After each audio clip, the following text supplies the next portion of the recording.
요한복음 16장 8절에서 12절 저와 여러분이 한 절씩 교독하겠습니다. 그가 와서 죄에 대하여 의에 대하여 심판에 대하여 세상을 책망하시리라.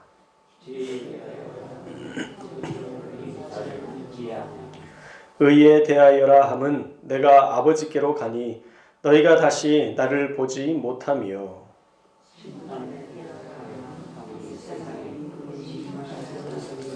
함께 읽겠습니다.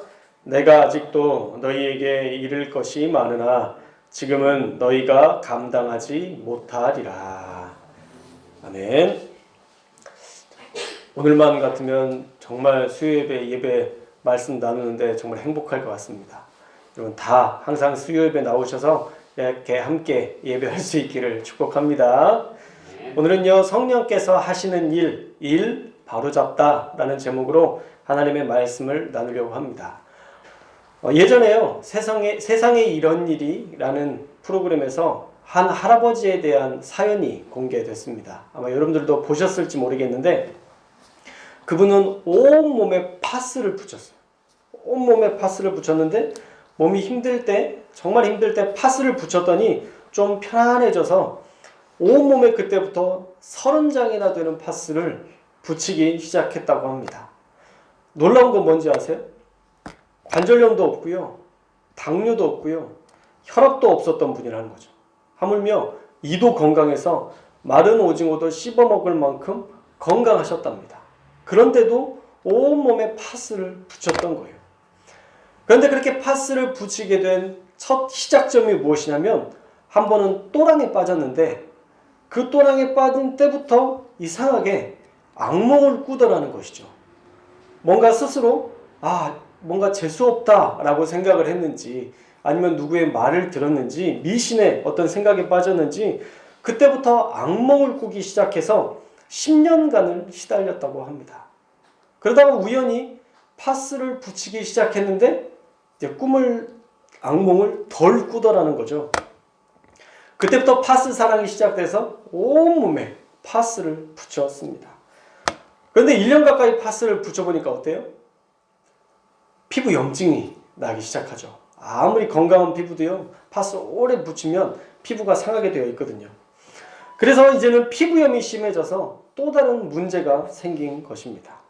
그때 때마침 세상에 이런 일이 팀을 만나서 정신과 상담을 받기도 하고, 또 파스가 약간의 효과는 있어도 이 근본적인 해결책이 될 수 없다는 것을 알고는 꾸준히 상담을 받기로 하면서 안정을 찾기 시작했고요.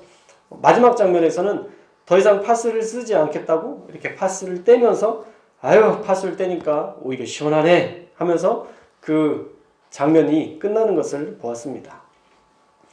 사실 신앙생활도 우리가 조금만 우리가 바르게 알면 바른 길로 살아갈 수 있는데, 모르면요, 자기 생각대로 또 자기가 옳게 여기는 대로 잘못된 방향으로 살아가는 경우가 너무 많더라라는 것이죠. 자, 우리가 지난 말씀에서 예수님이 떠나야 너희에게 유익이다 라는 말씀을 주셨죠. 예수님께서 십자가에서 죽으셔야 그때 비로소 성령이 오셔서 너희에게 더 유익한 시간으로, 너희가 더 하나님을 온전하게 알고 깨닫는 시간으로 만나게 될 것임을 지난 말씀에서 나누었습니다. 그리고 오늘 제목에서 여러분들이 알 수 있듯이 성령이 오시면 우리에게 가장 큰 변화가 나타나는 것이 무엇인지를 오늘 말씀을 통해서 알려주고 계신데, 첫째 가장 큰 변화는요, 우리가 깨닫고 우리가 바른 길로 갈 수 있도록 도와주신다는 거예요. 성령이 우리 가운데 오시면, 우리가 성령의 충만함을 입으면 우리의 생각대로 사는 것이 아니라 하나님의 생각으로 우리의 마음을 바꾸고 우리의 생각을 전환해서 살 수 있다는 거예요. 그게 바로 성령이 오실 때 나타나는 역사입니다. 자, 성령이 오시면 무엇을 바로 잡아주시는가? 오늘 말씀에 보니까요, 8절에 세 가지에 대해서 말씀하고 있어요. 우리 8절 말씀 한번 읽어볼까요? 8절 말씀 시작.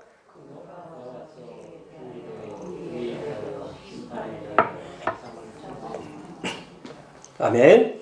자, 성령이 오시면 죄, 의, 그리고 심판에 대해서 세상을 책망할 것이다. 이 책망이라는 단어가 뭐 혼낸다 그런 뜻도 있지만 바로잡다 라는 뜻도 있거든요. 그래서 예수님이 세상에 이 땅 가운데 있는 잘못된 생각들을 예수님이 이 땅을 위해서 십자가에서 모든 값을 치르시면 그때부터는 완전히 새로운 세계가 열리는데 그때 그 모든 새로운 세계는 성령이 알려주신다라는 거예요. 죄에 대한 개념과 의에 대한 개념과 심판에 대한 개념. 아마 잘못된 신념을 가지고 살아가는 그들에게 예수님이 죽으신 후에는 완전히 다른 세계관, 완전히 다른 죄의 개념, 의의 개념, 심판의 개념을 성령이 알려주실 것이다 라고 말씀하시는 것입니다. 자, 그렇다면 먼저 그 시대의 죄의 관념이 무엇이냐? 어쩌면 지금 우리 시대의 죄의 관념과도 똑같다라고 생각할 수 있는데, 자, 죄의 관념에 대해서 죄를 짓지 말아야 돼 라고 생각하지만 그 죄가 반복되면 어떻게 돼요? 우리가 그 죄를 타협하기 시작해요. 그래서 나만 죄 짓는 거 아니야. 사람은 누구나 다 죄를 지어 라고 생각하면서 죄와 타협점을 찾아가기 시작한다는 것이죠. 뭐 이 유대인들에게만 해당되는 이야기가 아닐 거예요. 저와 여러분에게도 똑같이 해당되는 말씀일 것입니다. 죄라는 것이 참 무서운 것이 처음에는 죄와 싸우려 하지만 어느 정도 시간이 지나면 그냥 죄와 타협해버린다는 거예요. 뭐 나만 이렇게 해? 다른 사람들도 다 그렇게 하는데. 뭐 나만 상처 줘? 나도 다른 사람들도 다 상처 주는데. 아니 나만 죄죠? 다른 사람들, 아니 세상 사람들을 보면 아니 뉴스만 봐도 얼마나 나쁜 사람들이 많은데 난 그렇게까지 죄는 짓지 않아 라고 생각하면서 오히려 내가 그들보다 더 우월한 존재로 사람은 누구나 다 죄를 짓는다. 그러니 내가 죄를 짓는 것도 어쩔 수 없다 라고 죄에 대해서 부정하기보다 죄를 지을 수밖에 없는 이유를 가지고 죄와 더불어 살아가려 한다는 것입니다. 그래서 빛으로 오신 진리로 오신 예수님의 말씀을 받아들이지 못하고 배척하게 되었던 거예요. 왜 유대인들이 예수님을 받지 못했을까요? 그들의 죄가 폭로됐기 때문이에요. 그들의 죄가 드러났기 때문이에요. 그리고 예수님을 만나면 그 죄를 우리가 회개하고 그것들을 버려야 되는데 죄와 더불어 살아야 되는데 예수님과 함께하면 죄와 더불어 살지 못하니까 그들은 죄를 버리지 못하고 예수님을 받아들이지 못했다라는 것입니다. 지금 예수님은요, 그들의 잘못된 죄의 개념을 책망하세요. 주님이 원하시는 것은요, 그 죄를 넘어서 거룩해지는 것이지 그 죄와 더불어 사는 것이 아니었습니다. 그래서 죄에 대해서 주님이 주셨던 해결책은 무엇일까요? 9절 말씀 한번 읽어볼까요? 9절 말씀 읽겠습니다. 시작. 죄에 대하여라 함은 그들이 나를 믿지 아니하며. 아멘. 자, 죄의 문제를 해결함 받을 수 있는 것이 무엇이냐? 바로 예수님을 믿는 거예요. 예수님을 믿으면 그 죄의 문제가 해결이 되는데 그들은 죄와 싸우려 하지 않아서 예수님을 받아들이지 못했다라는 것입니다. 그들의 불신이 죄였기 때문에 예수님을 받아들이기만 하면 용서받을 수 있는데 그들은 예수님을 받아들이지 못했다라는 거예요. 그래서 그것을 성령께서 책망하실 것이다 말씀하는 것입니다. 자, 그리고 두 번째 의에 대하여 라고 8절에 말씀하시는데요. 자, 그들의 시대의 의의 개념이 뭐였을까요? 유대인들에게 있어서 의롭다는 건 뭐예요? 율법을 지키는 거예요. 바리새인들이 왜 의롭다고 자랑하고 다녔어요? 자기들 율법을 지켰거든요. 율법을 지키면 의로워진다. 안식일을 지키고 613가지의 해야 될 것들과 하지 말아야 될 것들을 그들이 지켜나가면 나는 의롭다라고 생각했어요. 그런데 예수님께서 그들을 책망하신 것을 보면 율법의 정신은 잊어버렸던 거죠. 율법의 정신은 뭐예요? 하나님을 사랑하고 이웃을 사랑하는 가장 기본적인 그 정신이 있었는데 그 정신은 잊어버리고 율법이 어느 순간 빛 좋은 게살구가 된 거예요. 주일을 거룩하게 지키면 거의 주일을 거룩하게 지키면서 하나님 앞에 은혜를 받고 그 사랑하면 되는데 우리가 주일을 거룩하게 지키니까 주일을 거룩하게 지키지 않는 사람들을 판단하고 정죄하기 시작했던 거예요. 내가 술과 담배를 하지 않으니까 술과 담배하는 사람들을 정죄하고 책망하기 시작했던 거예요. 내가 하나님 앞에서 신실하게 살아가고 거룩하게 살아가는 그게 정말 중요한 건데 그게 아니라 나는 이렇게 사는데 왜 저 사람은 저렇게 못 살아? 판단하고 정죄하는 것으로 율법의 사랑의 정신이 무너지기 시작해서 그 율법이 판단하고 정죄하는 도구가 되고 말았다라는 거예요. 그래서 우리가 잘 아는 부모님께 대한 그런 효의 정신은 버리고 하나님께만 드리면 된다는 생각, 고르반이라는 이야기 들어보셨을 거예요. 이 고르반 율법을 잘 아실 것입니다. 하나님의 것은 하나님에게, 가이사의 것은 가이사에게 바치라 말씀하신 그 말씀대로 하나님을 섬기는 것과 부모님을 섬기는 것을 구분해서 두 분 다 잘 섬겨야 되는데 내가 하나님께 충분히 많이 드렸다라고만 하면 고르반 하나님께 드림이 되었다라고 하면 부모님을 섬기지 않아도 문제없어 라고 그들의 잘못된 율법 해석을 통해 예수님께서 그들을 책망하셨던 것을 우리가 알 수 있습니다. 율법을요 자기 마음대로 해석하는 그들의 해석을 예수님은 자주로 책망하셨습니다. 그래서 보면 율법을 준수하는 것이 그들의 의로 이어지지는 못했다는 거예요. 우리가 신앙생활을 하면서 우리가 다양한 우리가 알고 있는 어떤 개념을 가지고 그 말씀을 지켰다고 해서 그게 정말 하나님이 원하시는 의로운 삶인가? 아닐 수 있다는 거예요. 우리가 바리새인처럼 우리가 그것을 지켰기 때문에 지키지 못한 사람들을 책망하고 있다면 그것은 또 다른 이 시대의 바리새인, 이 시대의 사두개파 사람들이 될 수도 있는 것입니다. 정말 의롭게 되는 것은 무엇이냐? 우리가 율법을 잘 준수하는 것이 우리를 의롭게 만드는 것이 아니라 우리가 예수님을 우리의 마음에, 우리의 삶에 영접하는 것.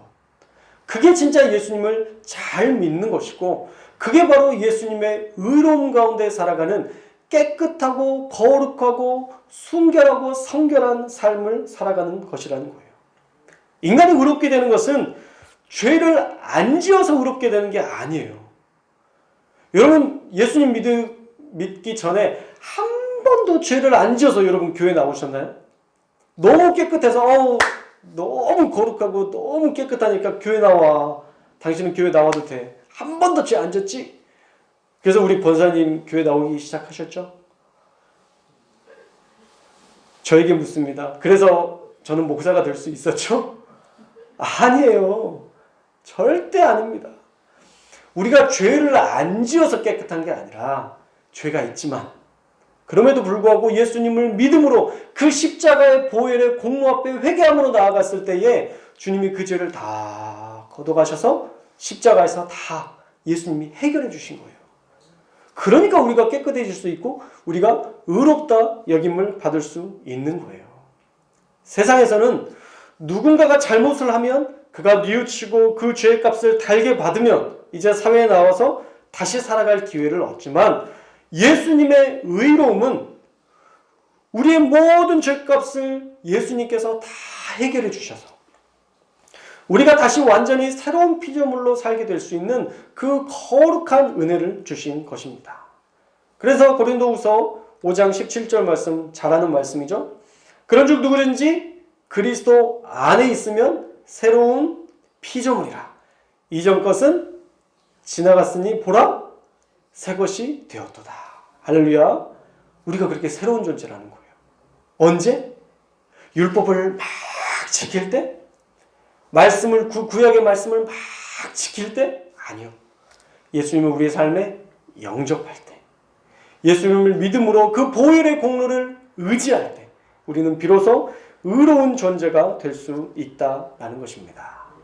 사랑하는 여러분, 예수님의 피를 의지하고 그분 앞에 나와서 그분을 영접함으로 의로운 존재라는 사실을 우리가 분명히 믿고 우리가 죄와 싸우는 게 아니라 예수님을 초청함으로 죄와 자연스럽게 멀어지는 그런 성령의 역사 가운데 살아가시기를 주님의 이름으로 축원합니다. 자, 마지막으로 세 번째는요, 심판에 대해서 말씀하고 있습니다. 구약의 개념에서 하나님의 심판은 누가 받나요? 나쁜 사람. 그렇죠? 악한 일을 하는 사람이 하나님의 심판을 받습니다. 뭐 너무 당연한 거죠. 악한 자가 심판받는 것 너무 통상적인 개념 안에서 너무 당연한 거예요.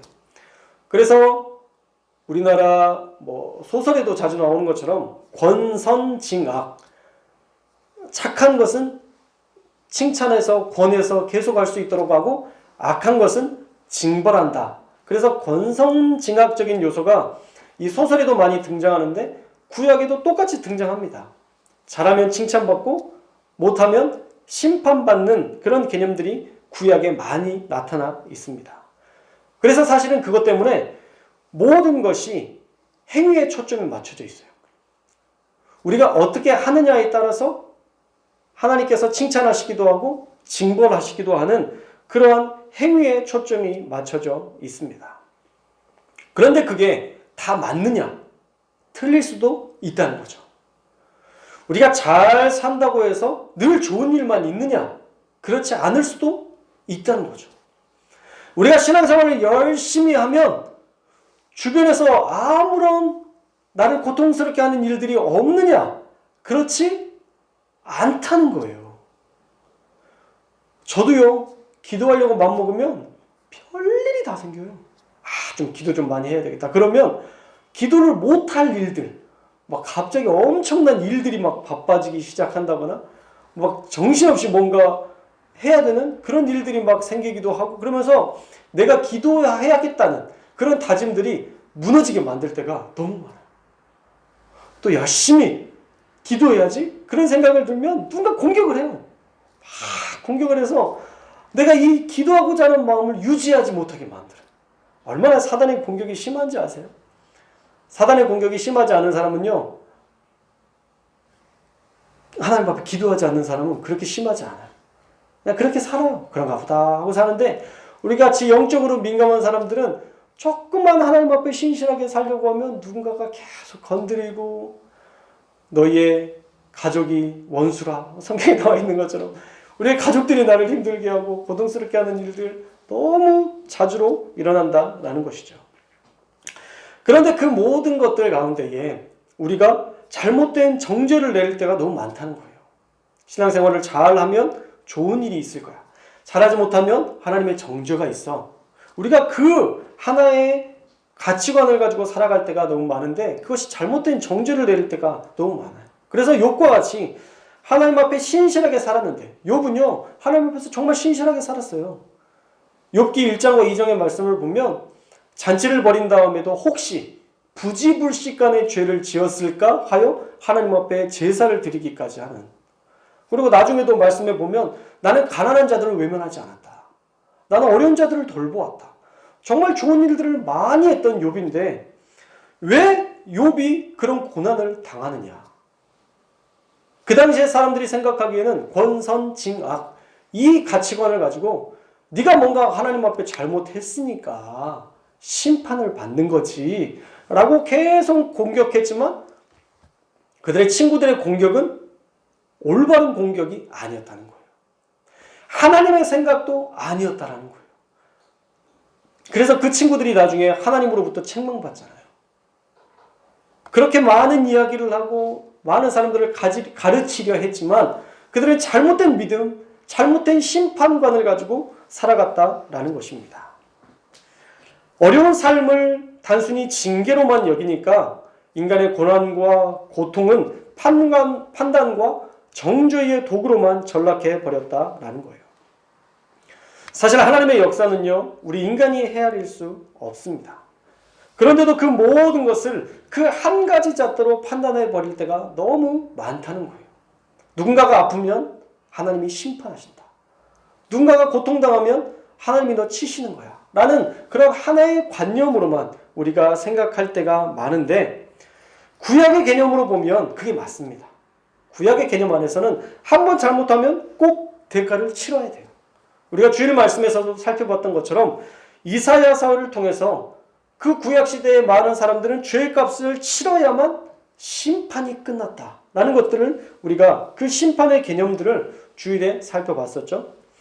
그러나 예수님이 십자가에서 그 값을 치르신 후에는요, 완전히 달라졌어요. 그 어떤 죄도, 그 어떤 일도 예수님의 그 넓으신 은혜와 사랑으로 다 해결해 주시고 용서해 주시는 은혜를 입었다라는 것을 우리가 잘 알고 있습니다. 그래서 우리가 그만큼의 대가를 지불해야 해결받는 게 아니라 우리가 예수님을 믿기만 하면 그 모든 심판에서 벗어날 수 있는 길을 열어주신 것입니다. 성경 말씀 기억하시죠? 어떤 죄인이라도 예수님이 다 사해 주시는 것 우리가 보잖아요. 여러분, 현장에서 가늠한 여인을 잡았어요. 현장에서. 지금 막 현장에서 가늠한 여인을 잡아서 예수님 앞에 데려왔는데 예수님이 뭐라고 그래요? 죄 없는 자가 돌로 치라. 죄 없는 자가 누가 있어요? 그러니까 자기가 생각할 때 마음에 찔림이 있잖아요. 그러니까 찔림 때문에 돌을 놓고 하나씩 하나씩 돌아가요. 이제 돌로 치실 수 있는 유일한 예수님이 남았어요. 예수님이 뭐라고 하세요? 나도 너를 정죄하지 아니하노니. 나도 너를 정죄하지 않으니. 그게 예수님의 우리를 향한 사랑이라는 거예요. 그가 아무리 죄를 지었어도 그가 진실한 마음으로 회개하고자 하는 마음이 있으면 주님은 그를 현장에서 잡힌 여인이라 할지라도 너그러이 용서해 주셨다라는 거예요. 십자가의 형을 받을 만큼 잔혹한 강도도 주님 나를 기억해 주십시오 라고 주님 앞에 주님을 믿는 믿음으로 아뢰었을 때에 뭐라고 얘기하셨나요? 네가 오늘 나와 함께 낙원에 있으리라. 지금 죄의 형량을 받고 있는 그 죄인에게도 예수님은 너그러움으로 사랑으로 그들에게 모든 심판을 거두어가 주시는 그런 은혜를 허락해 주셨다라는 것입니다. 그래서 심판의 개념도 달라진 거예요. 행위가 아니라 뭐예요? 믿음으로. 할렐루야. 심판의 개념도 행위가 아니라 믿음으로 완전히 바뀌어진 것입니다. 우리의 행위로 심판하시는 것이 아니라 우리가 예수님을 얼마나 우리의 구원자로 인정하고 우리의 대속자로 받아들이냐에 따라서 그 심판까지도 영생이냐 영벌이냐, 영벌을 받을 존재여도 영생의 존재로 하나님께서 옮겨주신다라는 거예요. 그래서 11절 말씀 한번 보세요. 우리 11절 말씀 한번 읽어볼까요? 시작.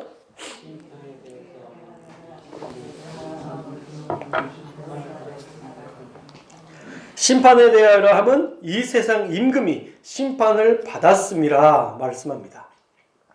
예수님이 지금 누구를 심판하는 거예요? 이 세상의 임금. 이 세상의 임금은 누구예요? 로마 황제일까요? 아니요. 더 위에 있는 더 나쁜 존재가 있어요. 누구예요? 사단.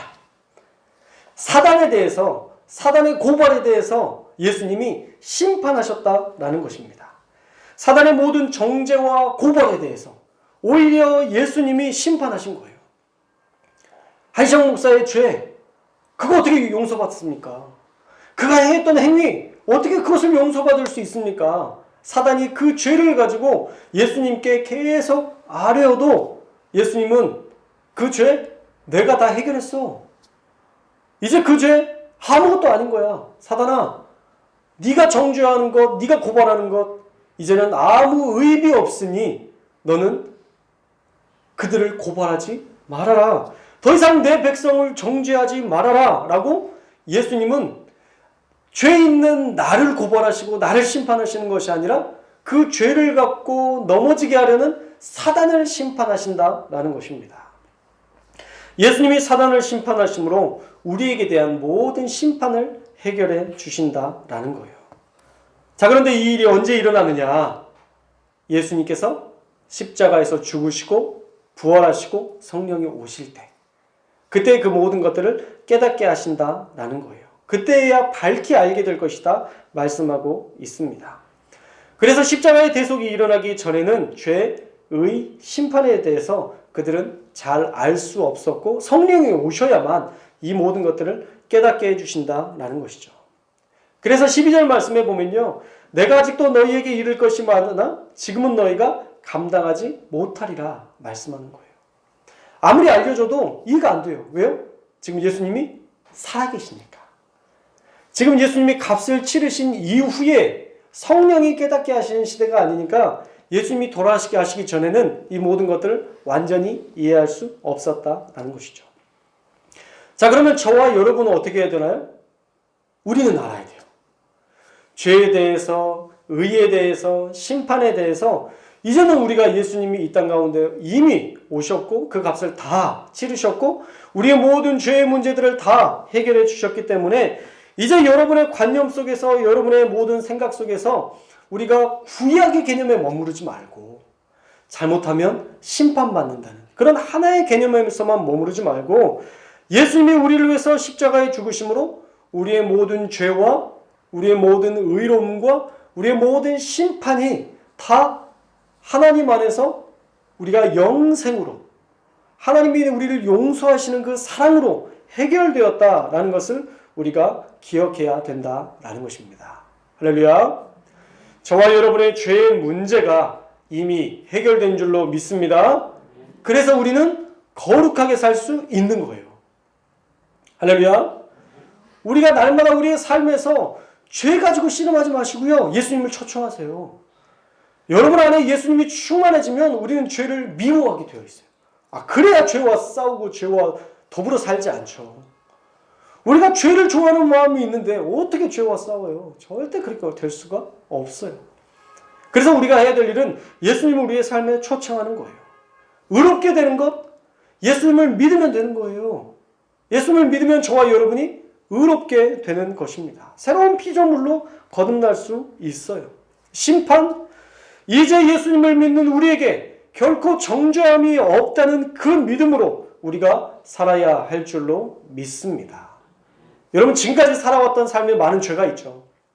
어쩌면 이 문제 때문에 나는 하나님께 용서를 받지 못할 거야 라고 생각하는 그 문제들도 있을 것입니다. 그런데 예수님께서 값을 치르시지 못할 죄는 없어요.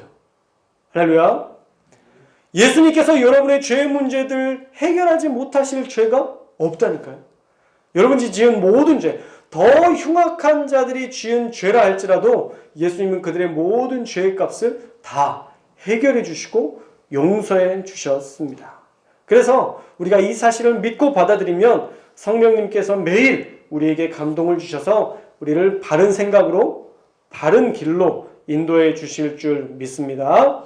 사랑하는 우리 모든 성도님들 이 말씀 잘 기억하셔서 이 대림절의 기간 동안에 죄에 대하여서 타협하려던 마음들 버리고 죄와 싸우는 죄를 뛰어넘는 저와 여러분들이 되셨으면 좋겠고요. 의에 대해서 우리가 그냥 교회에 어떤 일들을 했기 때문에 내가 의롭다라고 여기지 마시고 예수님을 초청하고 예수님과 동행함으로 예수님이 우리를 의롭게 여겨주신 그 은혜로 우리가 날마다 살아감으로 우리가 의로운 존재가 되었으면 좋겠고요. 여러분 심판에 대해서 언젠가 우리가 심판받는 그날 저와 여러분은요 다 천국 갈 수 있다는 이 분명한 믿음으로 살아갈 수 있기를 주님의 이름으로 축원합니다. 우리 오늘 윤규중 전도사님의 장례를 계속 진행하고 있는데 참 편안해요. 장례를 집례하면서도 마음에 참 편안함이 있고 기쁨이 있어요. 물론 그런 기쁨이 아닌 또 다른 차원의 기쁨인데 그 전도사님의 일생을 생각하고 그분이 살아왔던 삶을 생각하면서 말씀을 준비하면요 얼마나 편안한지 몰라요. 그분이 천국 가신 게 너무 분명하거든요. 너무 분명하니까 말씀을 준비하면서도 어렵지 않아요. 근데 안 믿는 분들이 가끔 돌아가시거나 그분을 위해서 집례할 때는요 할 말이 없어요. 억지로 짜내가지고 언젠가 하나님이 만나주셨을 거예요. 그러면서 막 하나님을 만난 적이 있는지 없는지 모르는데 어떻게 해서 그냥 교회 한 번은 가셨겠죠. 성탄절엔 가셨겠죠. 부활절이라도 한 번 가셨겠죠. 막 억지로 그런 것들을 만들어서 그 집례를 하다 보면 너무 힘들어요. 그래서 저와 여러분이 하나님 앞에 그런 많은 상급을 쌓았으면 좋겠습니다. 정말 예수님 잘 믿었으면 좋겠어요. 옛날에 정말 예수님을 그 목회자들 모임에서 그 마지막 그 원로 목사님이 그 이야기 하셨대잖아요. 목사님들 세미나에서 예수 잘 믿으십시오. 예수 잘 믿으십시오. 목사님들 앞에서 그게 할 말이에요. 근데 예수 잘 믿으라는 말이 얼마나 마음에 울림이 오는지 몰라요. 여러분 예수님 잘 믿고 계십니까? 정말 예수님 잘 믿고 계시죠? 예, 그러시면 돼요. 그 평안함이 있으시면 돼요. 죄에 대해서 싸우고 있다면, 내가 의로운 존재가 되려고 매일마다 주님을 내 삶에 초청하고 있다면, 내가 심판받지 않고 구원받을 것이라는 분명한 믿음이 있다면 여러분 잘 믿으시는 거예요. 그 믿음 가지고 이 대림절 기간 잘 보내셨으면 좋겠고요. 날마다 주님과 동행하는 그러한 저와 여러분의 삶이 될 수 있기를 주님의 이름으로 축원합니다.